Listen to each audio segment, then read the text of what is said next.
magtiwala ka naman sa akin. Bigyan mo ng pagkakataon upang may padama ko sa iyo ang tunay mong pag-ibig. Hayaan mo. Pag-iisipan mo yan. Salamat, Feli. Sana ipapala rin ako sa pag-ibig mo. At pag nagkataon, ako na ang pinakamaligayang tao sa buong mundo. Oh, halika na nga ang arte mo. Ituloy na natin ang pamamasyal. Okay. Kung yan ang gusto mo. Ay, nako. Sobrang gano'n pakiramdam ko sa kanya. Masaya siyang kausap.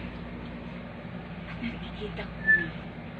Nakikita ko sa kanya mga lambong katapatan.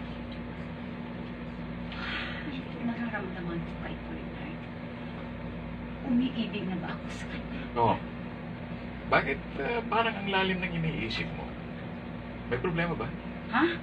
Ay, wala! Wala! O, sige na, sige na! Ah. Halika na! Oh, totoo ba ang naririnig ko? Totoo ba ang narinig ko? Sinagot mo na ako? Bakit? Ayaw mo? Gusto ko. Gustong gusto. Oh, salamat, Feli. Maraming salamat. Mula ngayon, ay lalo akong magsusumikap. Gusto ko, pag-uwi natin sa Pilipinas ay magpakasal na agad tayo. Ha? At higit sa lahat, ay kunin na natin si baby sa kaibigan mo. Oh, Feli, mahal na mahal kita. Mahal din kita, Bernard. At sana hindi ako magsisisi sa pagmamahal mo. Mahal na mahal kita.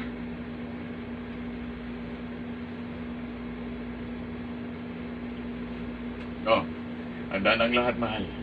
Sa susunod na araw ay uuwi na tayo. Makikita ko na rin ang mga magulang mo. Higit sa lahat, ang ating anak. Makukuha na natin siya. Salamat, Bernard. Maraming salamat sa iyo. Dumating ka na, Feli? Ibig bang sabihin niyan ay kukunin mo na sa amin si baby? Oo, Tess. Gusto ko nang makita at makapiling ang aking anak. Paghihiwalayin mo na kaming mag-ina? Ah. Mahal na mahal ko siya, Feli.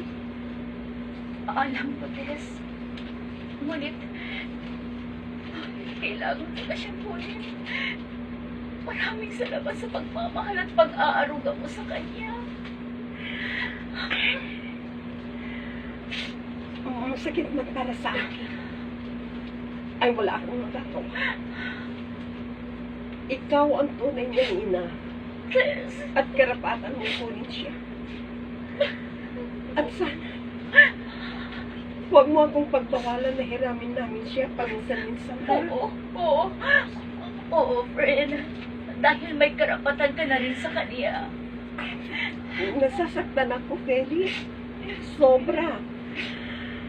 Ganito pala kasakit ang iwan ng isang anak. At alam ko ganito rin ang nararamdaman mo nang iniwan mo siya sa amin.